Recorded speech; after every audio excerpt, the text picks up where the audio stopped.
Hi hello, నేను ఈరోజు వినాయక చవితి సందర్భంగా పొంగలన్నం తయారు చేసాము.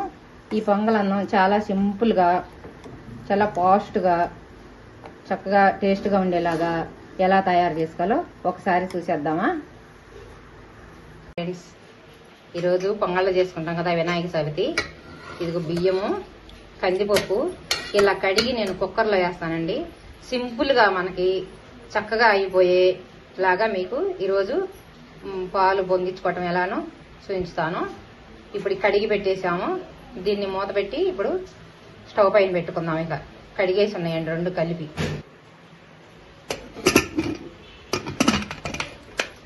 ఓకే అండి, పొంగల్కి గిన్నెకి ఇలా శుభ్రం పసుపు రాసుకుని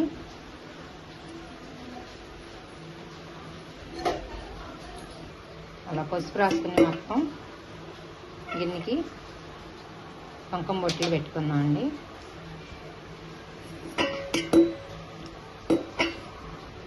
ఐదు పెట్టి ఓకే.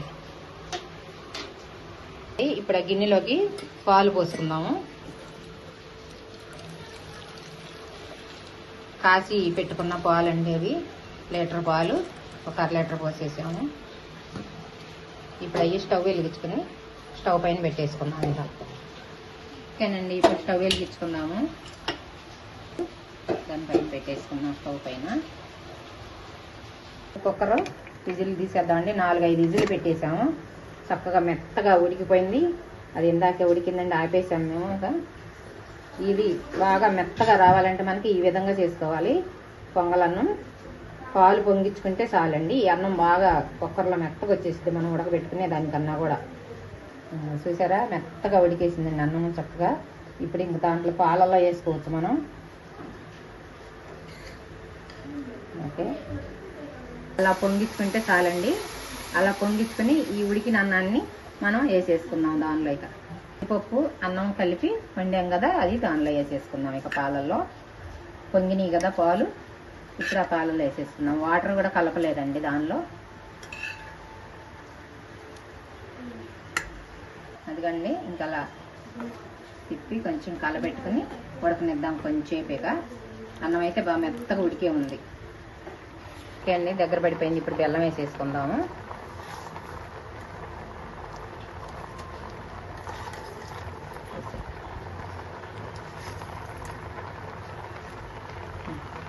ఒకసారి కలబెట్టేసి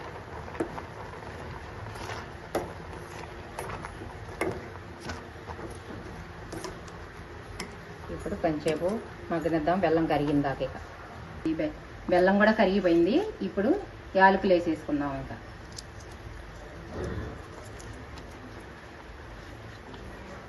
ఒకసారి కలిపెట్టేసుకున్నాము.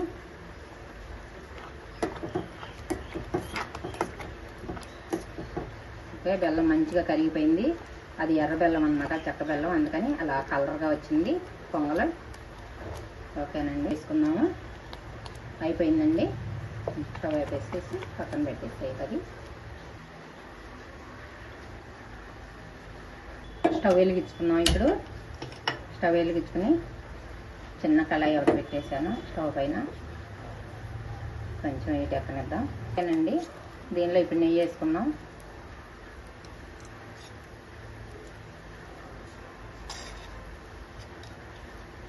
వేయాలి చాలు. ఓకే అండి, ఇప్పుడు నెయ్యి వేడెక్కింది. జీడిపప్పులు వేసుకుందాము.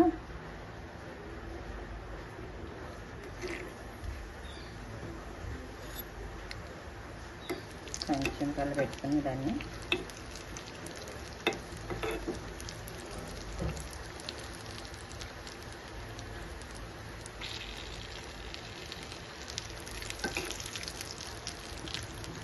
ఇప్పుడు కిస్మిస్ అవి కూడా కొంచెం వేడి పెట్టేసేద్దాం. ఇంకా ముందుగా వేస్తే మాడిపోతాయండి. జీడిపప్పులు కొంచెం దోరగా వేయించినాక వేస్తే సరిపోతుంది. అది ఇది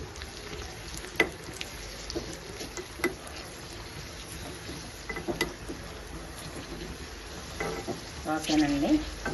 ఇప్పుడు పొంగల్లో పోసేసుకుందాం మనం. అయిపోయింది. ఓకే, ఇప్పుడు ఆ పొంగల్ అన్నంలో అవి పోసేసుకున్నాం. చాలా బాగా వచ్చింది చూసారా.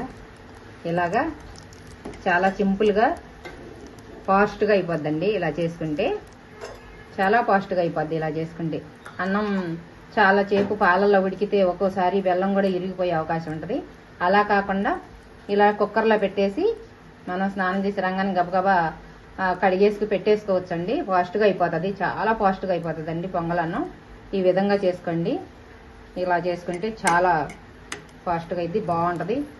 అన్నం కూడా చాలా మెత్తగా ఉడికిపోయింది చూసారా. ఇడిగా అయితే మనకి ఇంత స్మూత్గా ఉండదండి, కొంచెం గట్టిగా ఉంటుంది. చాలా సేపు ఉడకబెట్టాలి. ఇలాగైతే అవసరం లేదు, చక్కగా ఉడికిపోయింది. ఈ విధంగా చేసుకోండి. నచ్చితే లైక్ చేయండి, షేర్ చేయండి, సబ్స్క్రైబ్ చేసుకోండి. కొత్తగా మన ఛానల్ ఎవరన్నా చూస్తుంటే సబ్స్క్రైబ్ చేసుకోండి అండి. బాయ్ అండి. అందరికీ కామెంట్ రూపంలో తెలియచేయండి. ఓకేనండి.